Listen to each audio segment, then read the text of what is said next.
स्वाहा तेभ्यो नमो अस्तु ते नो वन्तु ते नो विरयन्तु ते जन्म यस्य नो वृषितमेधां जम्बे दद्मः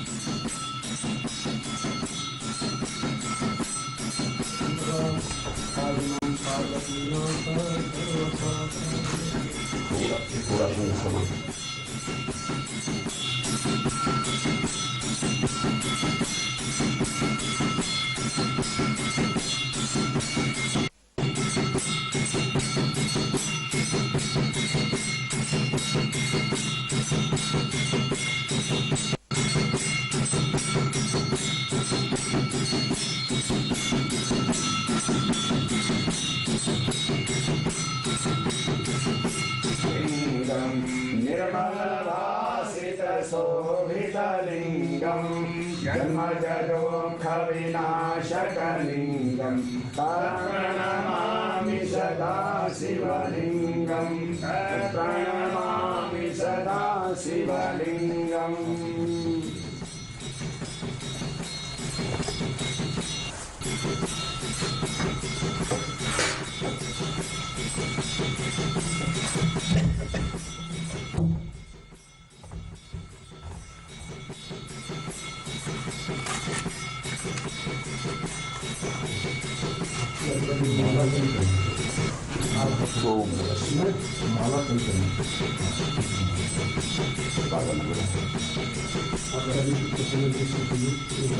ज्योति का अर्थ होता है ज्ञान और इसी अखंड विज्ञान स्वरूप शिव तत्व का नाम ही ज्योति है। और जिस तरह से हम लिंग की बात करते हैं तो लिंग चिन्ह को कहते हैं आकृतिर जाति लिंगाख्या। शिव पुराण में यह बताया गया है कि सबसे पहला जो लिंग है वो ज्योति स्तंभ रूप है। और ज्योति स्तंभ रूप यानी अखंड ज्ञान स्वरूप जो कि प्रणव जिसे हम ओमकार के रूप में भी जानते हैं, ये सूक्ष्म लिंग प्रणव रूप है जो निष्कल है। अगर हम सूक्ष्म अपने शरीर की बात करें तो जिस तरह से हमारे शरीर के अंदर सूक्ष्म शरीर और स्थूल शरीर होता है, कारण शरीर होता है, उसी तरह से ये ज्योतिर्लिंग भी आप समझ सकते हैं कि जो लिंग स्वरूप है, जो निर्गुण निराकार ब्रह्म है, वो ही शिव के लिंग के मूल कारण है और स्वयं लिंग रूप भी हैं।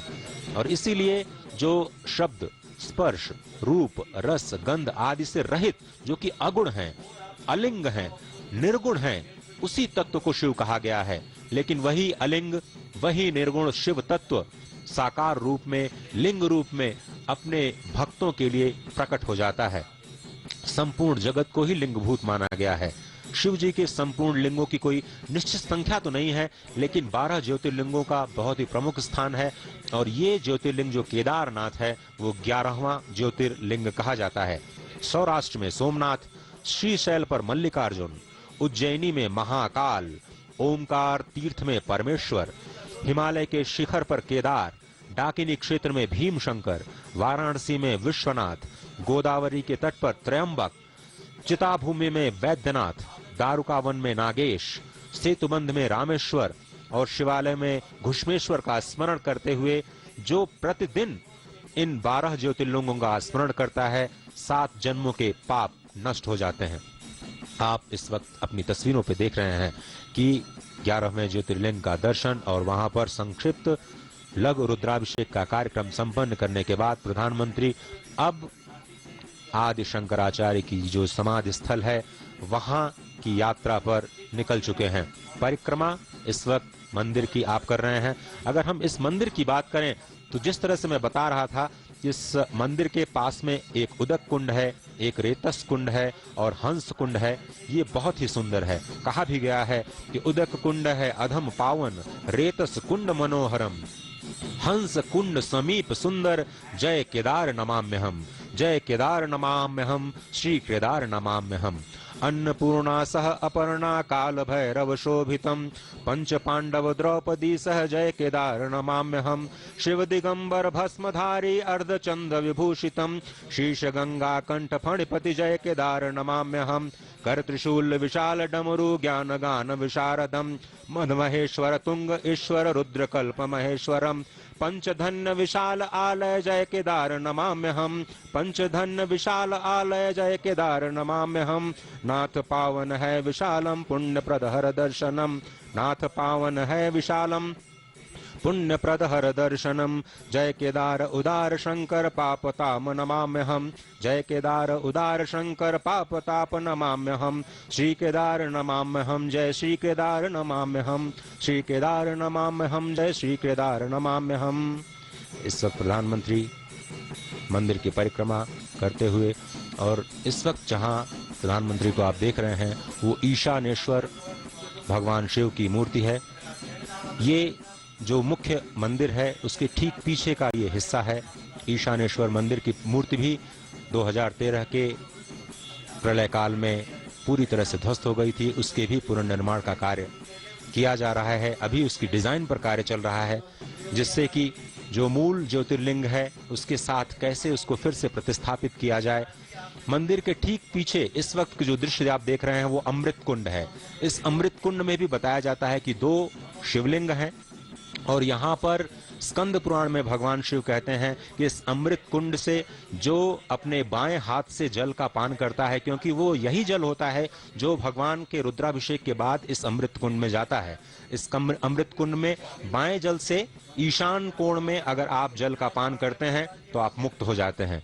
ये जो मान्यता स्वयं भगवान शिव ने माता पार्वती को स्कंद पुराण में कही और इस वक्त भगवान जो ईशानेश्वर महादेव हैं उसको प्रणाम करते हुए भगवान शंकर, जिसका मैं थोड़ी देर पहले जिक्र कर रहा था, तो ईशानेश्वर महादेव जो ज्योतिर्लिंग मंदिर के पीछे अवस्थित हैं। और इस वक्त आप देख रहे हैं विहंगम दृश्य जहां पर प्रधानमंत्री मंदिर परिसर की परिक्रमा करते हुए नजर आ रहे हैं। विशाल। Absolutely, Ajay, quite a spectacular show here, and the visuals that you are seeing on screen, the Prime Minister doing a parikrama of the temple after performing puja inside the temple. He appears to be quite a contented person today. There you see snow-capped peaks of the Himalayas behind the Kedarnath temple, beautifully decorated. Absolutely serene atmosphere here in Kedarnath. Quite a picture to watch. Ajay, it has been a beautiful weather today. The sun is shining brightly, spreading its warmth and love over the mortal humans. आज का दिन भी बहुत ही महत्वपूर्ण है विशाल, क्योंकि कल तो दीपावली थी। आप जानते हैं भगवान राम इसी दिन अयोध्या पहुंचे थे और भगवान राम और भगवान शिव का जो संबंध है वो बहुत ही अद्भुत है। और आज देश के कई हिस्सों में गोवर्धन पूजा भी बहुत ही धूमधाम से मनाई जाती है। और आप जानते हैं कि भगवान श्री कृष्ण जो कि गोवर्धन रूप में भी हैं, वो गुजरात में द्वारिकाधीश के रूप में प्रतिष्ठित होते हैं।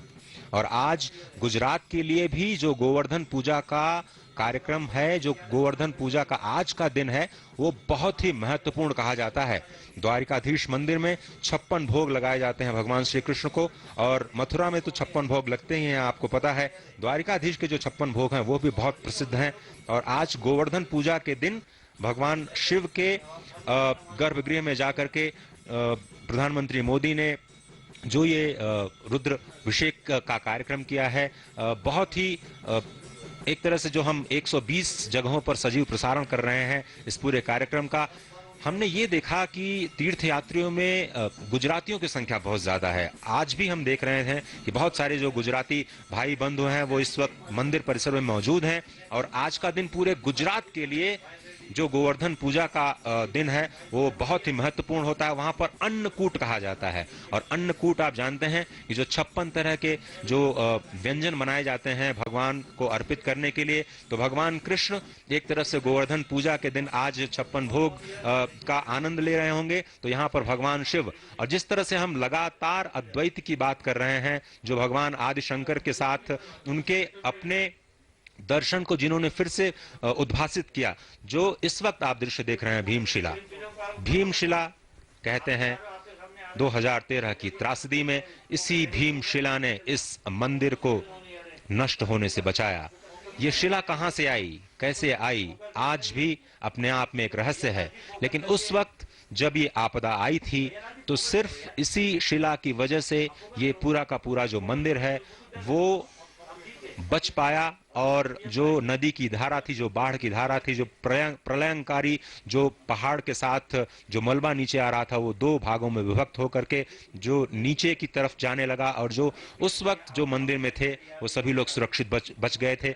और इस वक्त भीमशिला का दर्शन करते हुए प्रधानमंत्री मोदी और उसको नमस्कार करते हुए, क्योंकि ये एक ऐसा आध्यात्मिक रहस्य जो आज तक किसी को समझ में नहीं आया कि जब 2013 की त्रासदी में सब कुछ तहस नहस हो गया, जिस तरह से हमारे संवाददाता नीरज बता रहे थे, यहाँ पर इस मंदिर के अलावा जितनी भी जो मकान बने हुए थे, जितने भी इकाइयां थीं, जो आसपास के मंदिर थे, जितने भी कुंड थे, वो पूरी तरह से ध्वस्त हो गए थे।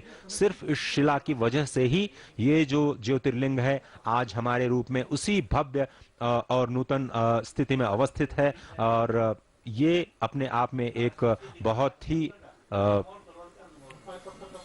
उत्तम दृश्य जो दर्शकों के लिए इस वक्त हम लेकर के आए हैं। विशाल। Well, indeed, Ajay, this rock has played a key role, or rather the prominent role in saving the temple from the flash floods. And that is why the importance of this rock, which is now known as Bhimshila, will stay forever. Along with the temple, the rock will also be revered, will also be worshipped, because this rock has saved not only the temple but also many lives from the flash floods of 2013. And this is, there you see the Prime Minister talking to the people around, taking stock of the situation. Neeraj, you have covered the disaster of the flash floods, so tell us, our viewers, more on that.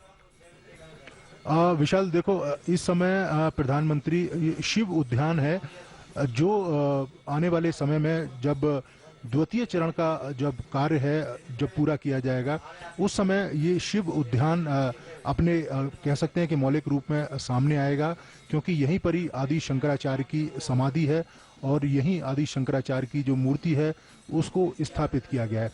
Bhimshila का विशाल हम जिक्र कर रहे थे कि ये भी एक आश्चर्य है कि जब कभी पहाड़ से कोई इस तरह की बाढ़ या इस तरह के जो छोटे छोटे पत्थर हैं वो बाढ़ के रूप में सामने आते हैं तो सबसे पहले छोटे पत्थर नीचे की ओर आते हैं।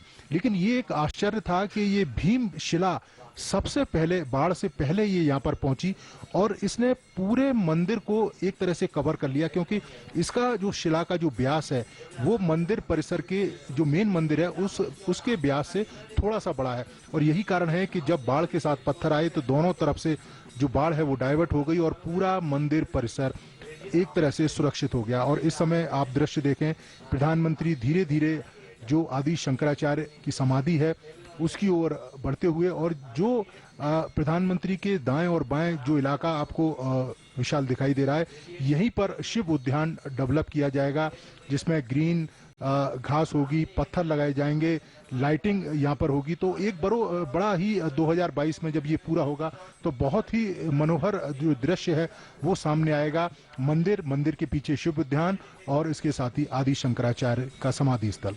Well, absolutely, Neeraj, but let me tell you that it is going to be quite a challenging task because the geographical conditions does not allow vegetation to grow. All we see is little grass on the rocks, and it is going to be quite a challenging task for the engineers. But as we have seen, we have witnessed that the Indian science and Indian technology is second to none, and very shortly we will also see the beautiful gardens coming up. There you see Prime Minister entering the Samadhi Sthal, which has been constructed. It is a new construction, and there you see the shlokas written on the walls. Ajay? प्रधानमंत्री मोदी और आदि शंकर का जो संबंध है वो भी अपने आप में अद्भुत है। 2017 में कर्नाटक में एक कार्यक्रम में प्रधानमंत्री जब सौंदर्य लहरी का पाठ हो रहा था तब उन्होंने स्पष्ट तौर पर यह कहा था कि जो भगवान आदि शंकर का जीवन है, जो भगवान आदि शंकर के आदर्श हैं, उसमें जो उनकी रचनाएं हैं, चाहे वो दक्षिणामूर्ति स्तोत्र हो या फिर सौंदर्य लहरी हो, उसका जो ब्रह्मनाद है वो एक दिव्य अनुभूति है, जिसमें रस भी होता है और रहस्य भी होता है, जिसमें ईश्वर के साथ रम जाने की एक अदम्य इच्छा हुई होती है। हर मंत्र में एक अलग शक्ति होती है, हर मंत्र का एक अलग भाव होता है, एक नई चेतना होती है जो मनुष्य मात्र को एक नई ऊर्जा से भर देती है। प्रधानमंत्री ने ये जिक्र किया था कि 8-10 दिन पहले इस कार्यक्रम के पहली बार जब वो केदारनाथ में आए थे तो महादेव जी के दर्शन का अवसर मिला था, और कैसे 2500 साल पहले कैसे आदि शंकर इस जगह पे पहुंचे होंगे। और आप समझे यहाँ पर पहुंचना और पैदल मार्ग से पहुंचना कितना मुश्किल रहा होगा। सिर्फ 32 वर्ष की आयु में भगवान आदि शंकर यहाँ पर पहुंचे और यहाँ पर उन्होंने जो सांस्कृतिक एकता को एक माला में पिरोने का कार्य किया। इस वक्त आप देख रहे हैं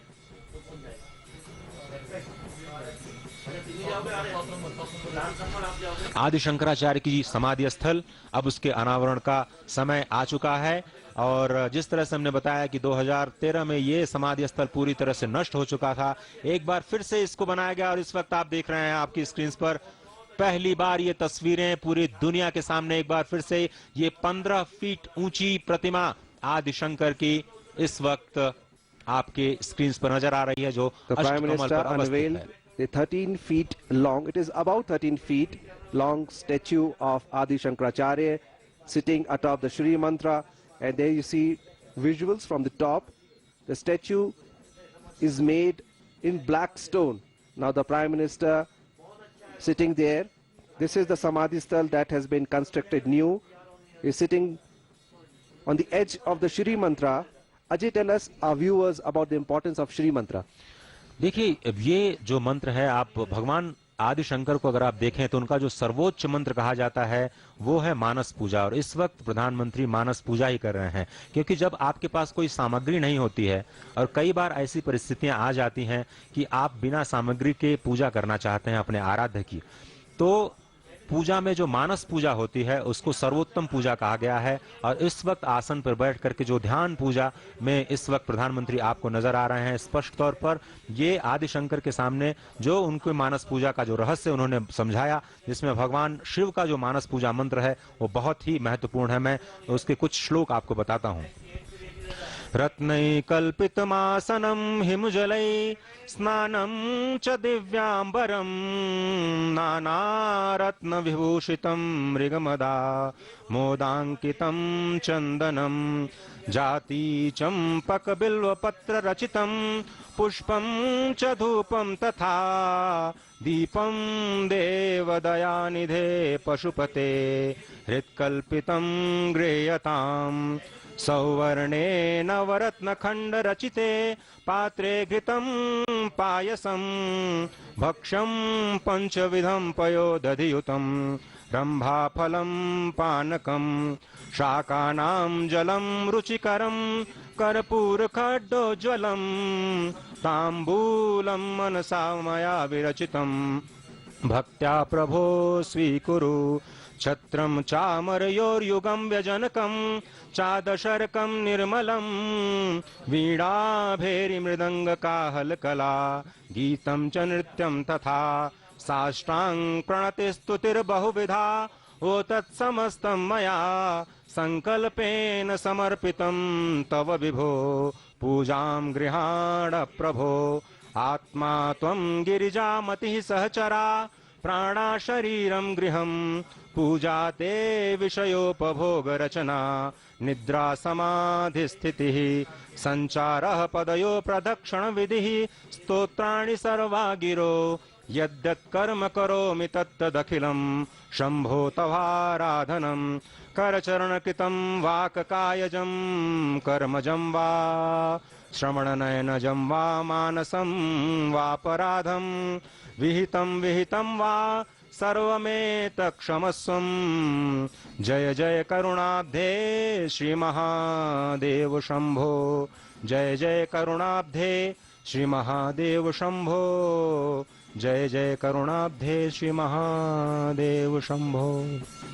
ये जो मानस पूजा के मंत्र हैं वो भगवान आदि शंकर के जो रचनाएं हैं उनमें सर्वोच्च कहा जाता है, इसमें मानस पूजा को पूजा में जैसे सर्वोच्च कहा जाता है, इसी तरह से जितनी भी रचनाएं हैं भगवान आदिशंकर की, जिसमें कनकधारा स्तोत्र बहुत ही महत्वपूर्ण है। माँ लक्ष्मी की आराधना करने के लिए उन्होंने बनाया, माँ शक्ति की आराधना करने के लिए उन्होंने सौंदर्य लहरी का पान किया। और इस वक्त आप देख रहे हैं वही मानस पूजा, शिव मानस पूजा, जिसके कुछ श्लोक मैंने आपके समक्ष रखे, उसका वो पूरे विश्व में प्रसिद्ध है ही, लेकिन मानस पूजा ये आप देख रहे हैं कि आदिशंकर की समाधि स्थल एक बार फिर से पूरी दुनिया के लिए अब एक नई ऊर्जा का कार्य करेगी। क्योंकि अगर भगवान शंकर की हम बात करें तो आध्यात्मिक परंपराओं को, जीवन पद्धति का शोधन करने को और अपने सटीक तर्कों के जरिए जो आने वाली पीढ़ियां हैं उसको गलत राह पर जाने से रोकने के लिए जो अलग अलग परंपराएं हैं उनको एक सूत्र में पिरोने के लिए आदिशंकर ने जो कार्य किया वो बहुत ही अद्भुत नजर आता है। भगवान आदिशंकर की अगर हम बात करें तो ये कहा जाता है कि सतयुग में जो भगवान शिव हैं वो दक्षिणामूर्ति स्वरूप में गुरु के रूप में प्रतिस्थापित होते हैं। વડાપ્રધાન નરેન્દ્ર મોદી કેદારનાથ ધામ પહોંચ્યા છે, જ્યાં તેમણે મંદિરના ગર્ભગૃહમાં જઈ અને પૂજા અર્ચના કરી। ત્યારબાદ જ્યાં શંકર ભગવાનની મૂર્તિ પ્રતિમા આવેલી છે ત્યાં બેસી અને તેમણે જપ તપ કર્યા હતા।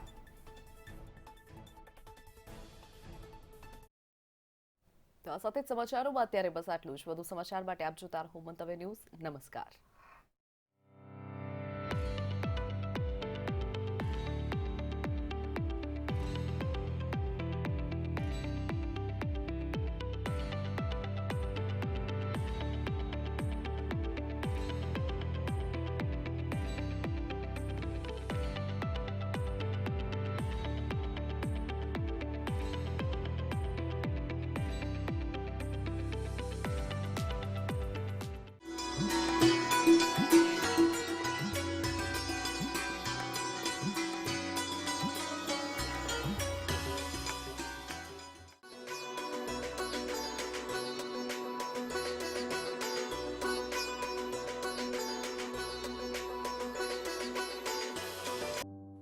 सर, हाँ, मैंने ही कहा था एचआर से।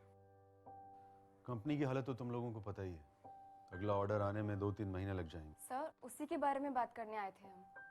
समय चाहे अच्छा हो या बुरा, आपने हमारा हमेशा साथ दिया है। और आज जब आपको हमारी जरूरत सबसे ज्यादा है, हम आपका साथ कैसे छोड़ दें सर?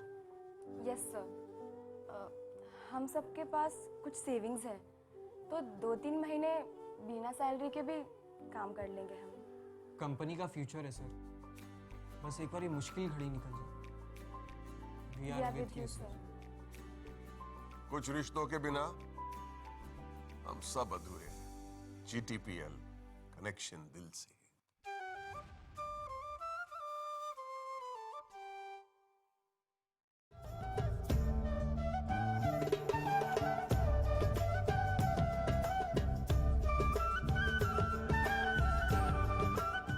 नाम कमाया मैंने अपने काम में इन्वेस्ट करके, और फिट बनी अपने हेल्थ में इन्वेस्ट करके।